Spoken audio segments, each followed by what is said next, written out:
ఆకాశవాణి హైదరాబాద్ కేంద్రం.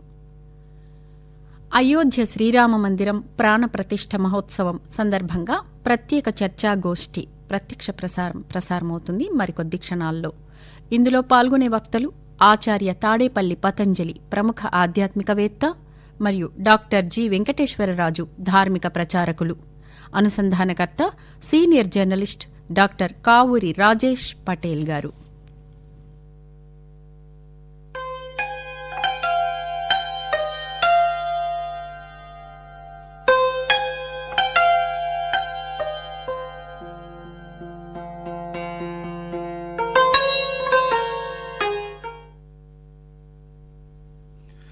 నమస్కారం.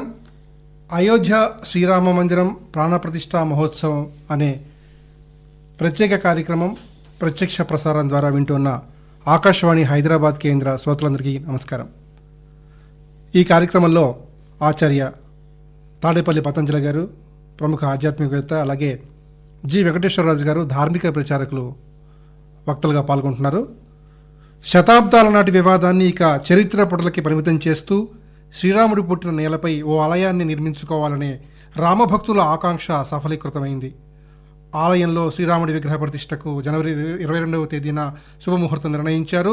మరి కొద్ది గంటల్లోనే ఆర్ష ధర్మాన్ని అనుసరించే ఆసేతు హిమాచలంలో ఉన్న రామభక్తుల తరతరాల తీయని కళ సాక్షాత్కారమై మధుర మనోజ్ఞంగా మురిపించనుంది.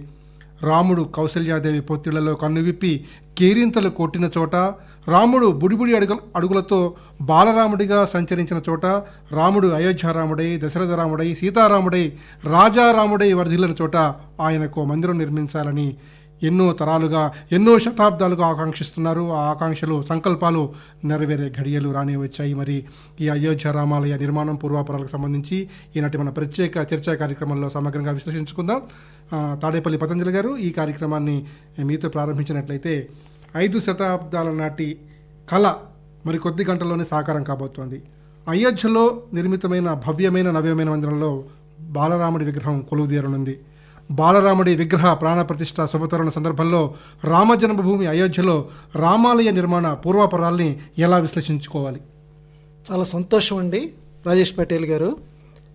జై శ్రీరామ్. అది అయోధ్య కాదు సయోధ్య. ఆ పేరు తలుచుకుంటేనండి, అయోధ్య అనే పేరు తలుచుకుంటేనే సయోధ్య అనే పదం మనకు గుర్తుకొస్తుంది. అనవరతము దుష్ట భావాల దునుమాడు తుష్టివేద్య.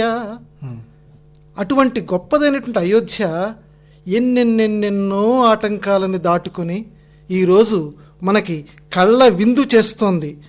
ఇంకొద్ది గంటల్లో మనందరం ఎదురు చూస్తున్నటువంటి ఆ బాలరాముడు మనకి సాక్షాత్కరించబోతున్నాడు. అందమైన ఆరామ సంస్పందనాద్య భక్తి మమతలు పెనవేయు ప్రణవ విద్య. ఆ అయోధ్య జాగ్రత్తగా కనుక ఆలోచిస్తే వేదాల్లో కూడా అయోధ్య నగర యొక్క ప్రస్తావన మనకు కనపడుతుందండి. దేవనగరిగా వర్ణించారు. అపరాజిత అనే పేరుతో కూడా మనకి అథర్వణ వేదంలో అయోధ్య యొక్క ప్రస్తావన మనకు కనపడుతుంది. అటువంటి ఆ అయోధ్య ఈరోజు ఎంతో చక్కగా మనందరికీ ఆ శ్రీ నరేంద్ర మోదీ గారి యొక్క నేతృత్వంలో చక్కగా ఏర్పడినటువంటి ఆ ట్రస్ట్ యొక్క ఆధ్వర్యంలో ఈరోజు ప్రపంచంలోనే అతి సుందరమైనటువంటి భవ్యాలయంగా ఈరోజు రూపుదిద్దుకోబోతోంది. నిజంగా ఆ శ్రీరామ జన్మభూమి వివాదం మీరన్నట్లుగా నెమ్మదిగా సమసిపోయి ఈరోజు ఏదో తెలియనటువంటి ప్రతి భారతీయుడి యొక్క గుండెల్లో ఒక ఉద్వేగం పొంగి పొర్లుతోంది. ఎప్పుడెప్పుడా మన బాలరాముని సందర్శిద్దామా అనిపిస్తోంది. చాలా చక్కగా మనందరం కూడా ఆ ఉత్సవానికి ఎదురు చూద్దామండి. వెంకటేశ్వరరాజు గారు, అయోధ్య రామజన్మభూమి, శ్రీరాముడి పురిటిగడ్డ. అక్కడ రామాలయం నిర్మించాలని ఎందరో ఎన్నో పోరాటాలు, ఉద్యమాలు చేశారు. ఇన్నాళ్లకు వాళ్ళందరి ప్రయత్నాలు సాకారమై రామాలయం భవ్యంగా, నవ్యంగా, దివ్యంగా ఆకృతి దాల్చింది. మరి ఆ అపురూప ఘట్టాన్ని మనం ఎలా సమన్వయం చేసుకోవాలి ఈ శుభతరుణంలో? రాజేష్ పటేల్ గారు, చాలా సంతోషకరమైనటువంటి విషయం ఏంటంటే 1528లో భవ్యమైనటువంటి ఆ యొక్క కట్టడం ఏదైతే ఉందో, ఆ యొక్క దేవాలయం ఏదైతే ఉందో, విక్రమాదిత్యుని చేత కట్టబడినటువంటి ఆ దేవాలయాన్ని బాబర్ అనేటువంటి వాడు కూల్చిన తర్వాత ఇప్పటి వరకు 77 యుద్ధాలు జరిగాయి. 77 యుద్ధాలలో 4 లక్షలకు పైగా రామభక్తులు రక్తతర్పణం ఇచ్చారు. అటువంటి దాని తర్వాత వచ్చినటువంటి ఈ భవ్యమైనటువంటి ఈ యొక్క కార్యక్రమం ఏదైతే ఉందో, నిజంగా మనం అనుకుంటాం, మనం ఒక సంకల్పం చెప్పుకుంటాం, అయోధ్య, మధుర, మాయా, కాశీ, కాంచి, అవంతిక, ఇటువంటి ఏదైతే 7 నగరాలలో సప్తమోక్షపురాలు, మొట్టమొదటిది అయోధ్య. అటువంటి మొట్టమొదటి అయోధ్యలో ఈరోజు రాముడు, బాలరాముడి యొక్క ఆ విగ్రహ ప్రతిష్ట ఏదైతే ఉందో, అది ఒక భారతదేశంలోనే కాదండి, ప్రపంచం మొత్తంలో ఇప్పటి వరకు 132 దేశాలు ఎదురు చూస్తూ ఉన్నాయి ఆ బాలరాముని ఎప్పుడెప్పుడు ఆ యొక్క ప్రతిష్ఠ చేయబోతున్నారు అనేటువంటిది. అయితే ఇంకొక ముఖ్యమైనటువంటి విషయం ఏంటంటే, చతుర్దశ భువన భాండంబులు, అవి కూడా అంటే విశ్వం మొత్తం కూడా చూస్తున్నటువంటి ఆ యొక్క బాలరాముని యొక్క ఆ భవ్యమైనటువంటి ఆ ప్రతిష్టా కార్యక్రమాన్ని అందరం కూడా ఆస్వాదించాలి, ఆహ్వానించాలి అనేటువంటి భావనతో. ఇంకొక ముఖ్యమైనటువంటి విషయం ఏంటంటే, ఏదైతే ఆ యొక్క భవ్యమైనటువంటి ఆ నగరము అని అంటున్నాం, ఇవాళ ప్రపంచం మొత్తంలోనే జగజ్జగాయమానంగా అయోధ్య మీద కేంద్రీకృతమైంది. అయితే అటువంటి అయోధ్య ఇవాళ అక్కడ కట్టినటువంటి ఆ యొక్క భవ్యమైనటువంటి మందిరము చంద్రకాంత్ సోంపుర కొడుకులైనటువంటి నిఖిల్, ఆశీష్ వాళ్ళు డిజైన్ చేశారు. అయితే వాళ్ళు ఇంతకుముందు ఏది సోమనాథ్ మందిరం కూడా, అదేవిధంగా కాశీలో కొన్ని అవి కూడా కారిడార్స్ కూడా, తర్వాత ఇంకా మిగతా అయినటువంటి ఏది ఇండోర్లో కూడా వాళ్ళు కొన్ని చేశారు. అటువంటి అనుభవజ్ఞులైనటువంటి వాళ్ళతో ఆ యొక్క భవ్యమైనటువంటి కట్టడం దాదాపుగా 2000 సంవత్సరాల వరకు చెక్కు చెదరకుండా ఉండేట్టుగా ఆ యొక్క భవ్యమైనటువంటి ఆ దివ్యమైనటువంటి ఆ మందిరాన్ని ఇవాళ మనం రేపు 22వ తారీఖు నాడు ఆ మందిరంలో, అంటే ఇంకొక ముఖ్యమైనటువంటి విషయం, ఇన్ని రోజుల వరకు, ఇంతకాలం వరకు ఒక రాముణ్ణి మనం ఇదివరకు రాముడు ఏది అడవులకు వెళ్ళిన తర్వాత అక్కడ ఎట్లా ఉన్నాడు, ఏమున్నాడు, అదే విధంగా ఇప్పుడు కూడా అదే విధంగా మొన్నటి వరకు అదే విధంగా ఉన్నాడు. రేపు భవ్యమైనటువంటి మందిరంలోకి వెళుతున్నాడు ఆ రాముడు, బాలరాముడు. కాబట్టి అటువంటి ఆ రాముణ్ణి మనం అందరం కూడా భవ్యంగా, దివ్యంగా ఆ రోజు ఏది సీతను తీసుకొని కోసల రాజ్యానికి వచ్చినటువంటి ఆ సందర్భంలో ఎంత సంతోషంగా వాళ్ళు ఉన్నారో, ఆ ప్రజలు ఉన్నారో, అదేవిధంగా ఇవాళ 146 దేశాలలో ఆ రామకథను చెప్తూ, ఆ రామభజనలు చేస్తూ, ఆనందంగా పాడుకున్న అయోధ్యవాసులు ఒక్కడే కాదండి, నేను అదే చెప్పబోతున్నా, 132 దేశాలు ఇవాళ ఆ రాముని యొక్క అయోధ్య, ప్రతి ప్రాంతం కూడా అయోధ్య, ప్రతి ఇల్లు అయోధ్యనే. ప్రతి దేశం ఇవాళ 132 దేశాలు అయోధ్యగా మారుతున్నాయి, ప్రతి గ్రామం అయోధ్యగా మారుతుంది. కాబట్టి అంత భవ్యమైనటువంటి వాటిని ఇవాళ మనం అందరం కూడా ఆస్వాదిస్తున్నాం. 500 సంవత్సరాలుగా చాలామంది ఏమనుకుంటునే వాళ్ళు అంటే, అరే ఈ రామ మందిరం కట్టరా అనేటువంటి భావన ఉండేది. కానీ మన కళ్ళ నిండుగా మనం ఉన్నటువంటి పరిస్థితుల్లో మనం చూస్తున్నాం, మనం ధన్యులం నిజంగా కూడా. బాగా చెప్పారు వెంకటేశ్వరరాజు గారు. డాక్టర్ పతంజలి గారు చెప్పండి. శ్రీరామ జన్మభూమిని దర్శించుకున్న మొట్టమొదటి ప్రధాని నరేంద్ర మోదీ. అవునండి. అయోధ్యలో రామాలయం నిర్మించి తీరాలనేటువంటి సత్సంకల్పంతో, ఆయన గట్టి పట్టుదలతో ఒక శుభ సంకల్పాన్ని, దృఢ దీక్షను చేపట్టి ఆయన ముందుకెళ్లారు. అందుకు ప్రత్యక్ష నిదర్శనం మనం ఇవాళ చూస్తున్నాం. మరి నరేంద్ర మోదీ శుభ సంకల్పం సాకారం అవుతున్న ఈ శుభతరుణంలో దేశ ప్రజలకు ఎలాంటి ఆధ్యాత్మిక స్ఫూర్తి కలుగుతోంది? చాలా మంచి ప్రశ్న అడిగారండి. భారతదేశంలోనే కాదు, ప్రపంచంలో కూడా శ్రీ నరేంద్ర మోదీ గారు లాంటి నాయకుణ్ణి మనం చూడలేమండి. ఆధ్యాత్మిక పరంగా ఉపవాసాలు చేస్తూ ఏ ప్రధానమంత్రి కూడా ఇంత ఆధ్యాత్మిక పదంలో ప్రయాణం చేయలేదండి. ప్రజల కోసం. ఎందుకంటే రేపు రామాలయంలో ఆ బాలరాముడి యొక్క ఆ కళ్ళకి గంతలు విప్పేటువంటి మహోత్కృష్ట కార్యాన్ని మన ప్రీతమ భారత ప్రధాని చేయబోతున్నారు. ఆ సందర్భంగా ఆయన ఎన్ని కఠినమైన దీక్షలు, మొత్తం భారతదేశంలో ఉన్నటువంటి దివ్యమైనటువంటి క్షేత్రాలన్నీ తిరుగుతున్నారు. ఆ పరమ పునీతమైనటువంటి మేనుతోటి రేపు అక్కడ ఆలయంలో అడుగు పెడుతున్నారు. నిజంగా ఆ రాముడండి ఉత్సాహం పొంగి పొర్లుతోంది. నా బాలరాముని నవ్వుల చంద్రికై పుణ్యముల్ వడ్డించు భుజబంతి. నా అయోధ్య ఎలా ఉండబోతోంది? నా బాలరాముని నాట్యాల వేదికై అందాలు కదలాడు అరుణగంధి, నా బాలరాముని నడకకు స్థానమై కాంతులు ప్రసవించు కావ్యబాటి, నా బాలరాముని నడతకు ప్రాణమై పాల్గారు యశముల పాలకడలి. అలనాడు విష్ణుమూర్తి ఆ క్షీరసాగరంలో ఉన్నాడు. ఈనాడు నా బాలరాముడు అక్కడ వచ్చి మొత్తం దేశాన్నే చక్కటి మమతల పాలకడలిగా మార్చబోతున్నాడు నా బాలరాముడు. నా అయోధ్య, నా అయోధ్య నాడు కళల నాదలహరి, నా అయోధ్య నేడు కలల నడచడి పురి. ప్రతివాడి కలలోను అబ్బా అయోధ్య ఎప్పుడు 22వ తారీఖు వస్తుందా, ఎప్పుడు చూద్దామా, ఎప్పుడు నా బాలరాముని సందర్శిద్దామా అని ప్రతివారు కలలు కంటున్నారు. బాలకృష్ణదేవు మధుర పరవశించి నేడు అయోధ్య గొంతుకలోన నిలిచిపోయే. అద్భుతం. అది అటువంటి దివ్యమైనటువంటి అయోధ్యకి నిజంగా ఈ జాతి మన భారత ప్రధానికి ఆ ట్రస్ట్కి రుణపడి ఉంటుందని. ఇటు అయోధ్యని ఇటు బాలరాముడు దివ్య సుందర విగ్రహాన్ని అద్భుతంగా వర్ణించారు. బాగుంది పతంజలి గారు. వెంకటేశ్వరరాజు గారు, 2020 సంవత్సరం ఆగస్టు 20 తేదీన రామమందిర నిర్మాణానికి సంబంధించి భూమి పూజ జరిగింది. ఈ ముఖ్యమైన చారిత్రక ఘట్టంలో ప్రధాని నరేంద్ర మోదీ కీలక భూమిక వహించారు. వెండి ఇటుకలతో ఆలయానికి శంకుస్థాపన చేశారు. ఆలయానికి భూమి పూజ చేసిన ప్రధాని మోదీనే రేపు ప్రాణ ప్రతిష్ఠా మహోత్సవంలో బాలరాముడి విగ్రహాన్ని కూడా ఆవిష్కరించబోయే అవకాశం వారికే దక్కుతోంది. మరి భూమి పూజ నుంచి విగ్రహావిష్కరణ వరకు సాగిన ప్రధాని మనోసంకల్పాన్ని ఎలా సమగ్రంగా విశ్లేషణ చేసుకోవాలి?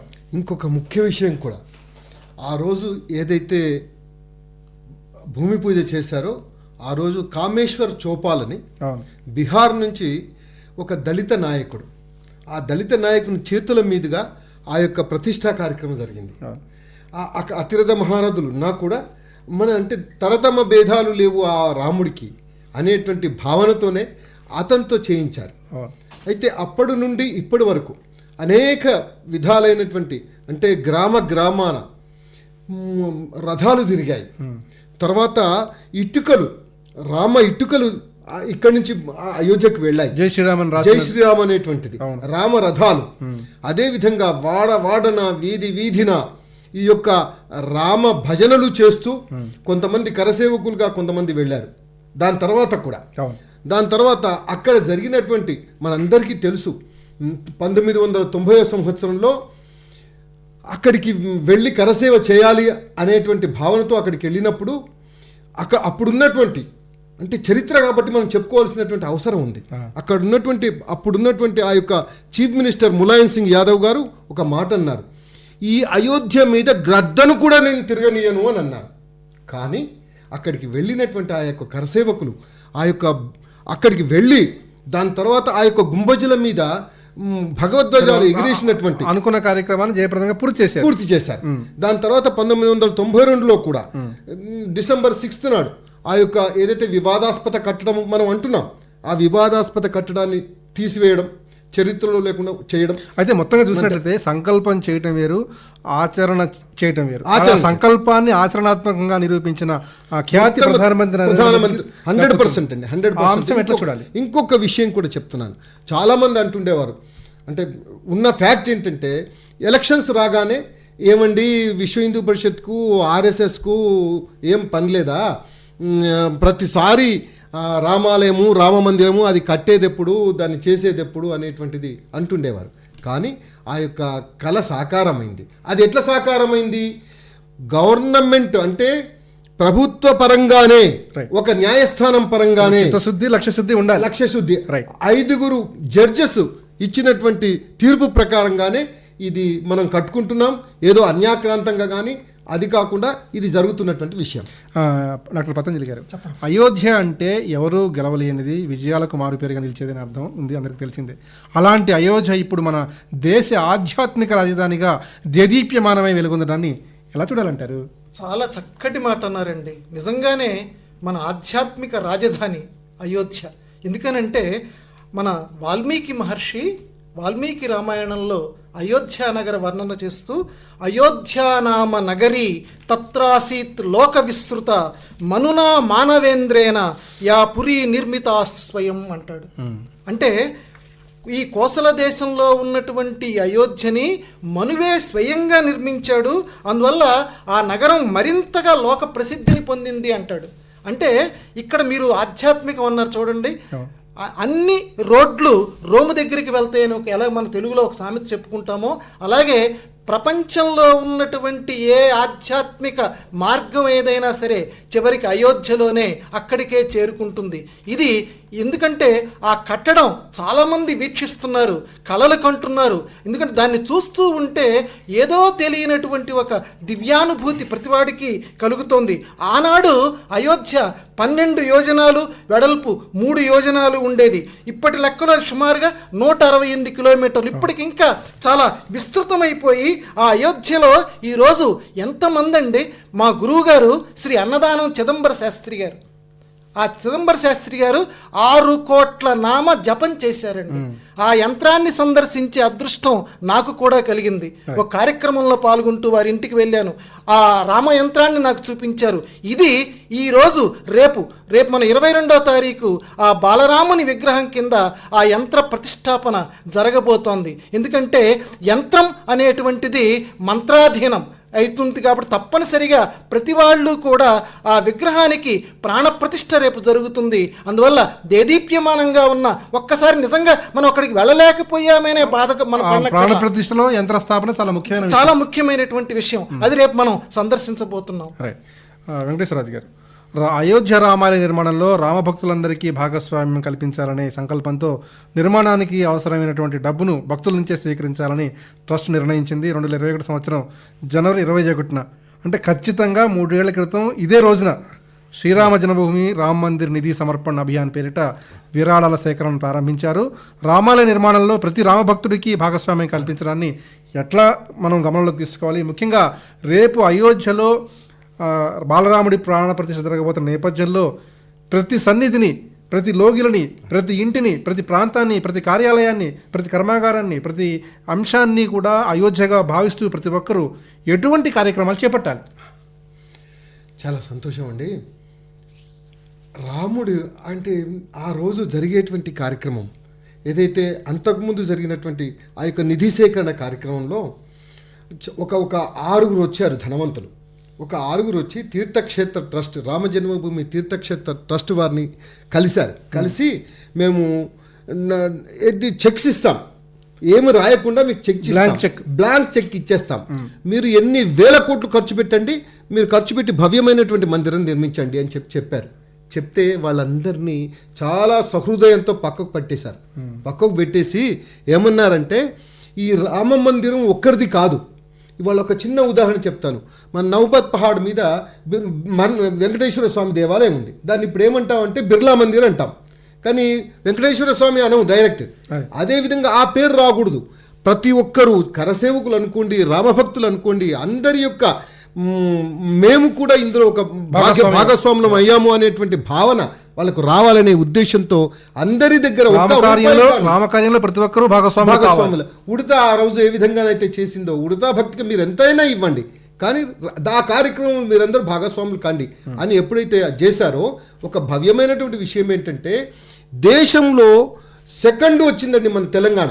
186 కోట్ల రూపాయలు మన తెలంగాణ నుంచి మనం మొట్టమొదటి జైపూర్, రాజస్థాన్లోని జైపూర్ జిల్లా, సెకండ్ మన యొక్క తెలంగాణ జిల్లా వచ్చిందండి. అది చాలా భవ్యమైనటువంటి, మంచి మహత్తరమైనటువంటి వాక్. అది నిజంగా చెప్పాలంటే చాలా గర్వంగా చెప్పుకుంటాం మనం.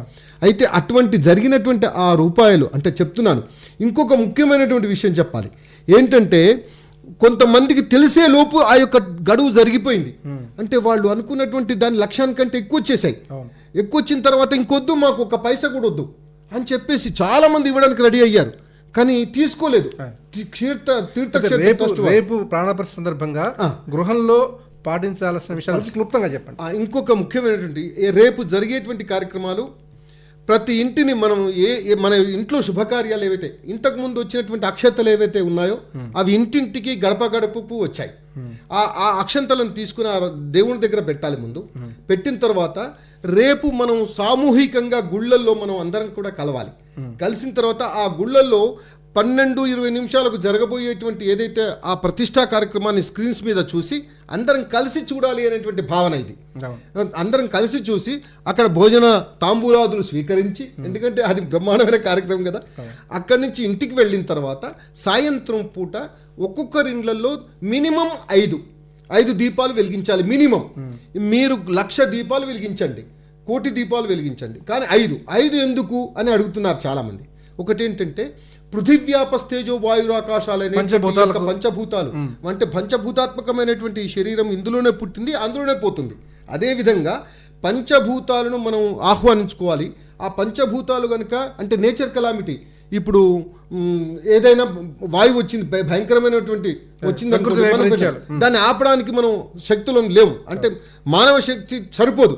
కాబట్టి అవన్నీ కూడా మన ఆధీనంలో ఉండాలి అనేటువంటి ఉద్దేశంతో 5 దీపాలు వెలిగించి, ఆ 5 దీపాలు దానికి తార్కాణంగా మీరందరూ కూడా సుభిక్షంగా ఉండాలి, లోకా సమస్త సుఖినో రామజ్యోతులు, వాటి పేర్లు రామజ్యోతులు వెలిగించాలి. రైట్. పతంజలి గారు, అప్పుడు ఇప్పుడు ఎప్పుడు శ్రీరామనామమే సనాతన ధర్మానికి గుండె చప్పుడు. కోట్లాది మంది భారతీయులు శ్రీరాముడిని, శ్రీరామనామాన్ని ఎంతో పవిత్రంగా భావిస్తారు. శ్రీరాముడు, శ్రీరామనామం ఈ జాతిని ఏకం చేస్తున్నాయి. మరి ఈ పరిస్థితుల్లో ఈ రామనామము, శ్రీరాముడు భారతీయతను ఏ విధంగా ఆవిష్కరిస్తాయంటారు? చాలా అద్భుతమైనటువంటి ప్రశ్న అడిగారండి. ఈ సందర్భంలో నాకు విశ్వనాథ సత్యనారాయణ గారు రాసినటువంటి రామాయణ కల్పవృక్షం గుర్తుకొస్తుంది. మనం బాలరాముడు సందర్శనం కోసం మనందరం తహతహలాడుతున్నాం. ఆ బాలరాముడు మాట్లాడితే ఎలా ఉంటుంది, ఆ చిన్నప్పుడు ఆయన ఎలా మాట్లాడి ఉంటాడు, అద్భుతంగా విశ్వనాథ సత్యనారాయణ గారు చెప్పారండి. ఒక్కసారి నేను విన్నవిస్తాను. తానో లాములు తండ్రి పేరు ఎవరయ్యా, దాచాతమాలాలు. కౌసల్యాదేవి రాముడిని అడుగుతోంది, నాన్న నీ పేరేమిట్రా అని. రాములు అని అనకుండా లాములు అన్నాడు. ఒరే నీ తండ్రి పేరేమిట్రా అని అడిగింది. అడిగితే దాచాతమాలాలు, దశరథ మహారాజు అని అంటానికి. సరేరా నాన్న, బాగా చెప్తున్నావురా, మరి నా పేరేమిట్రా అందట కౌసల్యాదేవి. అమ్మగాలు అని అన్నట్ట బాలరాముడు.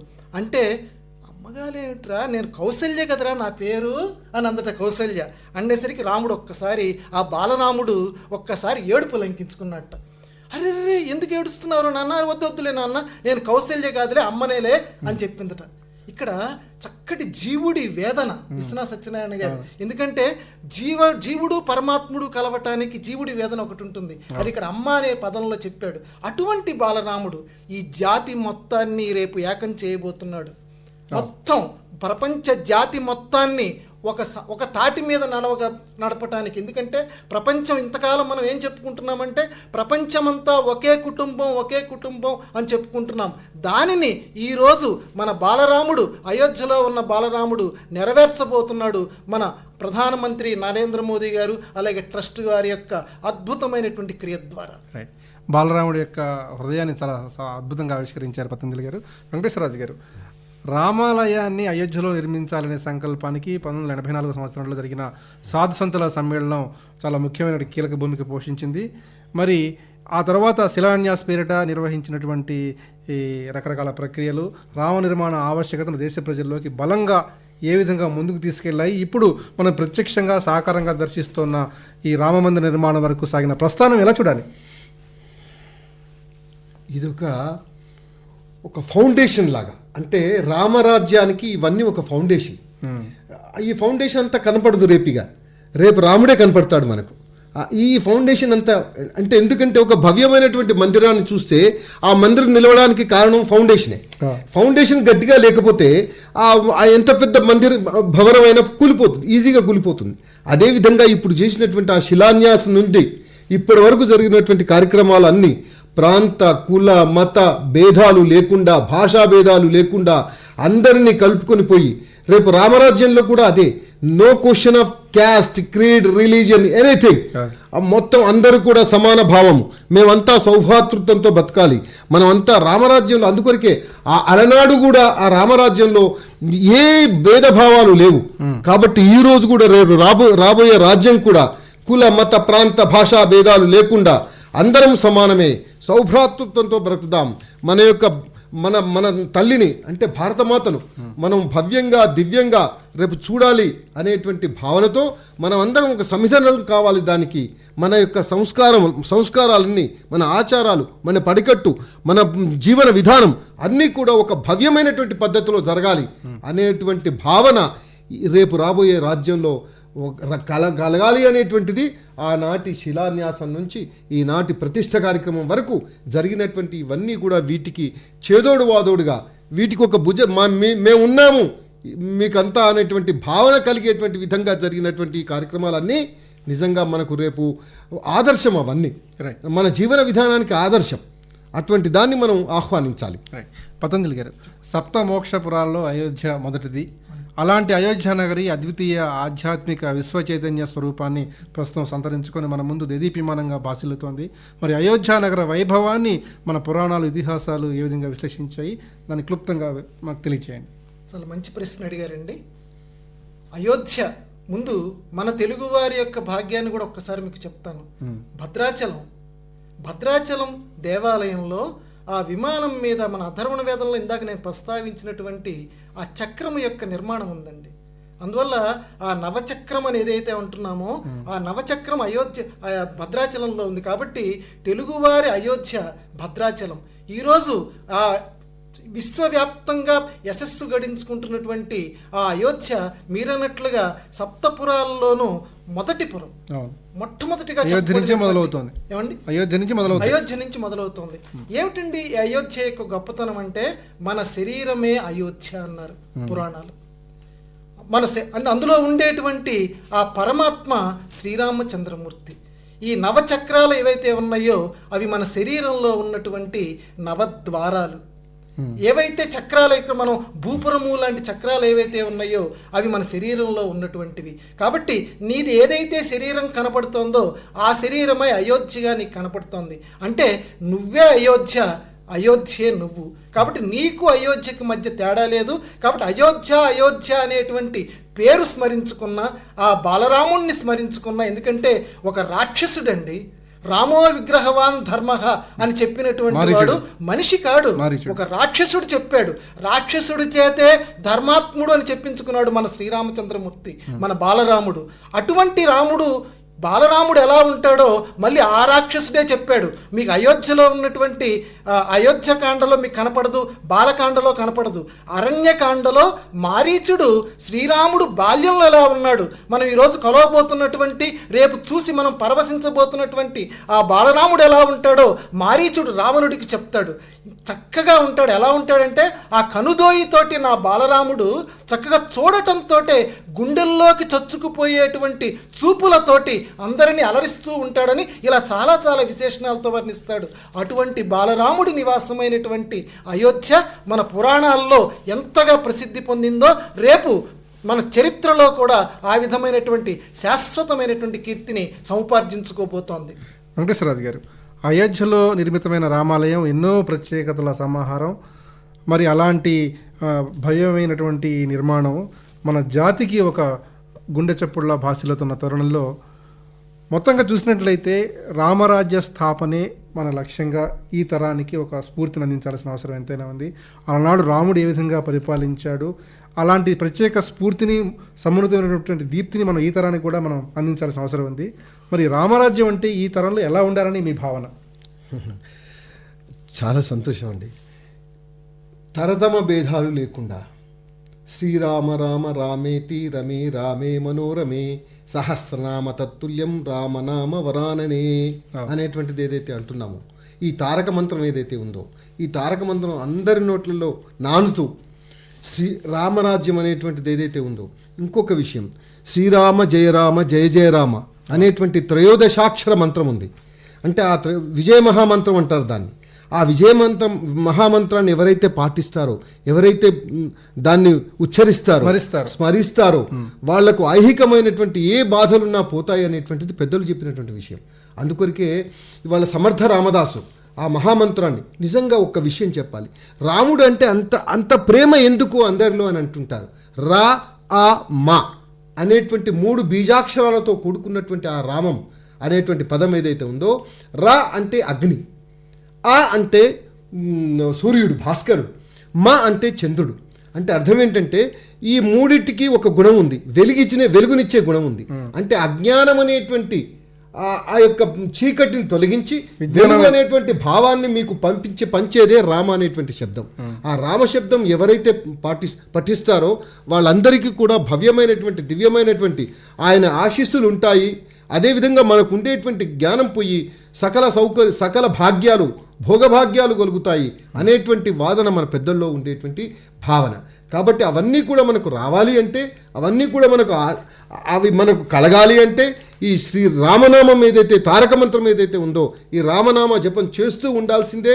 అదేవిధంగా మనం ఆ యొక్క రాముణ్ణి మనం ప్రతిరోజు కూడా తలుస్తూ మన యొక్క ఐహికమైనటువంటి ఏదైతే భోగభాగ్యాలు అవి కూడా మనం తులదూగుతూ పోవాలని చెప్పేసి ఈ రామరాజ్యంలో మనం అందరం కోరుకుందాం.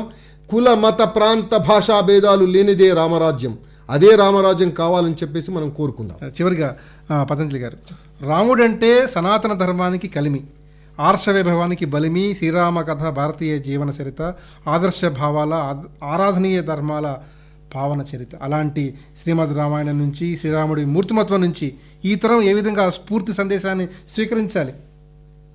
మనకి చాలా పరిమిత సమయంలో చెప్తానండి. ఒకటే ఒక్క పదం అండి, రాముడు సత్య పరాక్రముడు అని ఒక మాట ఉందండి. వాల్మీకి మహర్షి చెప్తాడు, పరాక్రమం అనేది సత్యంగా ఉండాలి. పర ఆక్రమము, ఇతరుల హృదయాన్ని ఆక్రమించాలి. దేని చేత ఆక్రమించాలంటే సత్యంతో ఆక్రమించాలి. ఎప్పుడూ నువ్వు రుజు ప్రవర్తన కలిగి ఉండాలి. అది రాముడు ఈ తరానికి ఈ లోకానికి ఎప్పటికీ ఇచ్చేటువంటి శాశ్వతమైన సందేశం.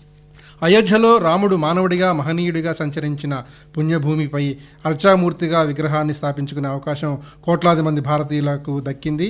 ఆ ఆశలు ఆకాంక్షలు మనోభీష్టాలు సాకారమయ్యే శుభతరుణం రానే వచ్చింది. ఎప్పుడెప్పుడు అని ఎదురు చూసి ఆ చారిత్రక ఘట్టం రేపు ఆవిష్కృతం కాబోతోంది. ఆసేతు హిమాచలం శ్రీరామనామంతో ప్రతిధ్వనిస్తోంది. మానవుడే అవతరించిన మాధవుడు శ్రీరాముడు. అలాంటి మర్యాద పురుషోత్తముడికి భవ్యమైన రీతిలో దివ్యమైన నవ్యాలయం సాకారమైంది. భారతీయతలో నరనరాన కణకణాన సమ్మిళితమైన శ్రీరామ భక్తి ఉత్తుంగ తరంగమై ఎగసే భవ్య సంస్కృతిగా తేజరిల్లుతోంది. భారతీయులందరికీ శ్రీరామ కథ ఒక పావన చరిత, ఆదర్శ భావాల ఆదర్శ ధర్మాల పావన సరిత. మన ముంగిట మధుర మనోజ్ఞంగా దివ్య ప్రభాభాసితంగా విశ్వ విరాట్ చైతన్యంతో ఆవిష్కారమైన రామాలయం మనందరి హృదయాలయంగా భావించాలని ఆశిస్తూ ఈ ప్రత్యేక చర్చా కార్యక్రమాన్ని ఇంతటితో ముగిద్దాం. ఈ చర్చలో పాల్గొన్న ఆచార్య పతంజలి గారికి, డాక్టర్ వెంకటేశ్వరరాజు గారికి ప్రత్యేకంగా ధన్యవాదాలు. ఆకాశవాణి శ్రోతలందరికీ శుభాకాంక్షలు. నమస్కారం. ఇంతవరకు అయోధ్య శ్రీరామ మందిరం ప్రాణ ప్రతిష్ఠ మహోత్సవం సందర్భంగా ప్రత్యేక చర్చా గోష్ఠి ప్రత్యక్ష ప్రసారం విన్నారు. ఇందులో పాల్గొన్న వక్తలు ఆచార్య తాడేపల్లి పతంజలి గారు, ప్రముఖ ఆధ్యాత్మికవేత్త, మరియు డాక్టర్ జి వెంకటేశ్వరరాజు గారు, ధార్మిక ప్రచారకులు. అనుసంధానకర్త senior journalist doctor Kavuri Rajesh Patel గారు. సహకారం శ్రీ సురేష్ ధర్మపురి, సంపాదకీయులు, మరియు శ్రీ భిక్షా ఖేతావత్, ట్రాన్స్మిషన్ ఎగ్జిక్యూటివ్. ఈ కార్యక్రమం ఆకాశవాణి హైదరాబాద్ కేంద్రం ప్రాంతీయ వార్తా విభాగం వారి సమర్పణ.